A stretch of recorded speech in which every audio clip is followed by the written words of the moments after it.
வணக்கம். மைக்கேல் மதன காமராஜன் படத்துல வரக்கூடிய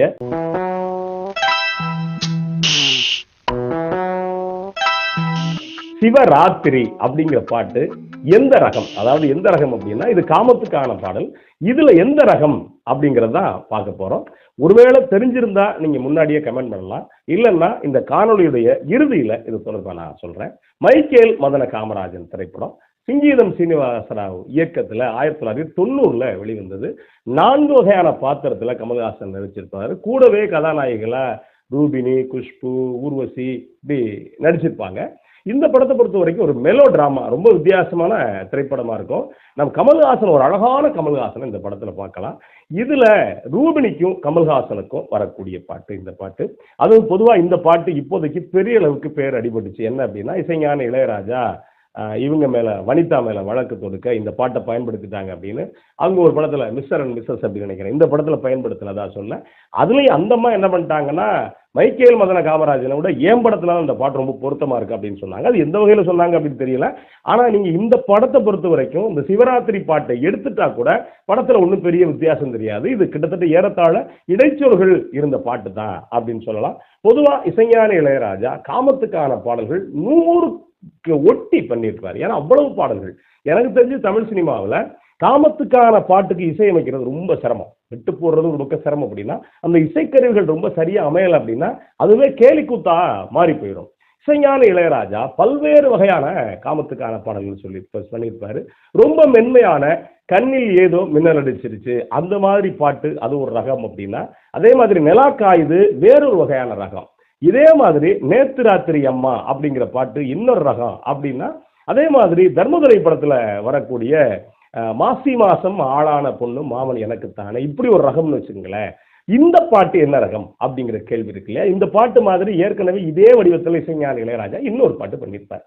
அது என்ன பாட்டு அப்படின்னா, மன்னன் திரைப்படத்துல வரக்கூடிய அடிக்குது குளிர் அப்படிங்கிற பாட்டு. அந்த பாட்டு ரஜினிக்கும் இவங்க விஜயசாந்திக்கும் உள்ள பாட்டுன்னு வச்சுக்கலேன். இப்போ இந்த பாட்டை பொறுத்த வரைக்கும் முழுக்க வாலி ராத்திரி, சிவராத்திரி, தூக்கம் ஏது, பனிராத்திரி, பட்டு பாய்விரி, பொண்ணு மாதிரி, இப்படி ஏறத்தாழ சொல்லால அடுக்கி பல்லவி சரணம் எல்லாத்துலயும் பண்ணியிருப்பாரு.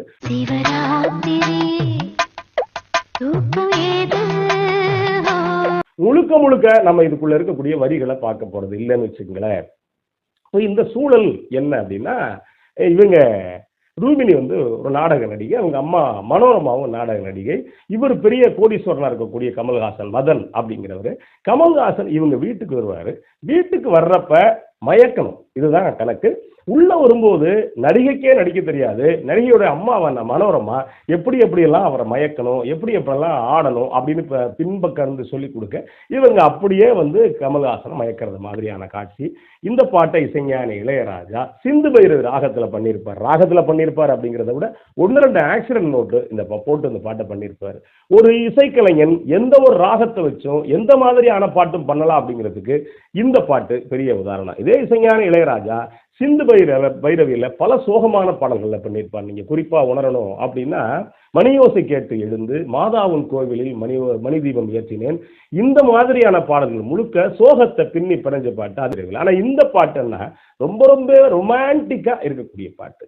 இதுக்குள்ள அந்த 2 இடைசைக்குள்ளேயும் என்ன மாதிரி பண்ணியிருப்பாரு இசைக்கருவி அப்படின்னா, ஆரம்பத்தில் இந்த சாக்ஸாபோனோட சேர்த்து கீபோர்டை இந்த மிக்ஸ் பண்ணி கொடுத்துருப்பாரு. அது கீபோர்டா சாக்ஸாபோனா அப்படின்னு நமக்கு தெரியாத அளவுக்கு பண்ணியிருப்பாரு.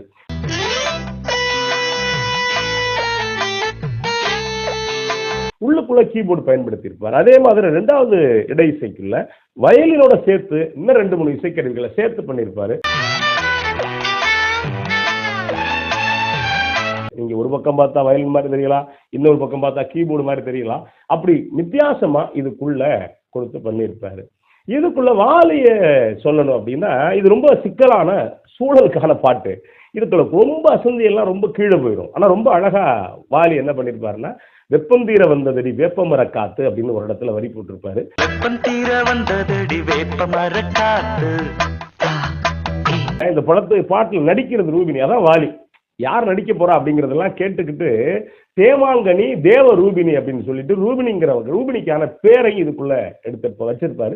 எனக்கு தெரிஞ்சு ரூபினி பெரிய அளவுக்கு தமிழ் சினிமாவில் ஜொலிக்கிற ஆனா ரூபினியை இந்த பாட்டுக்குள்ள வச்சது எனக்கு தெரிஞ்சு வாலி மட்டுமா தான் இருக்குன்னு வச்சுக்கோங்களேன். இந்த பாட்டை பாடினவங்க மனோ சித்ரா 2 பேரும் சேர்ந்து பாடியிருப்பாங்க. அந்த 2 பேருமே நல்ல ரொமான்டிக்கான மூட்ல பண்ணியிருப்பாங்க. நீங்க இந்த பாட்டை கேட்டிருப்பீங்க. அதாவது இந்த மிஸ்டர் அண்ட் மிஸ்ஸஸ் வந்த பிறகு இந்த பாட்டை பல பேர் கேட்டிருப்பீங்க. சரி, இந்த பாட்டு எந்த வகையான ரகம் அப்படின்னா, காமத்துக்கான பாட்டுல இந்த பாட்டு எந்த வகையான ரகம் அப்படின்னா 2 வகையான ரகம். ஒன்று என்ன அப்படின்னா, ஒரு பெண் ஆணை மயக்கிறதுக்கான பாட்டு. இதே வடிவம் தான் மன்னர்ல நான் சொன்ன அந்த பாட்டும். இன்னொன்று என்ன அப்படின்னா, கொஞ்சம் ஒரு பக்கம் சாஞ்சிங்கன்னா ஒரு கேலி கிண்டல் கலந்தது மாதிரியே இருக்கும். அதாவது காமத்துக்கான பாட்டு, பெண்ணுடைய அந்த இடத்துல இருந்து பாடக்கூடிய பாட்டு. இன்னொன்று கொஞ்சம் அசந்தா இது லேசான ஒரு கிண்டல் துவைக்கக்கூடிய பாட்டு தான் இந்த பாட்டு. இப்போ நீங்க இந்த பாட்டை கேட்டு பாருங்க. ஒரு காமத்துக்கான பாட்டா இருந்தா கூட விரசம் இல்லாம யதார்த்தமா படமாக்கப்பட்ட யதார்த்தமா இசைஞானி இளையராஜா இசையமைச்ச பாட்டு. பாட்டை கேட்டு பாருங்க. நன்றி, வணக்கம்.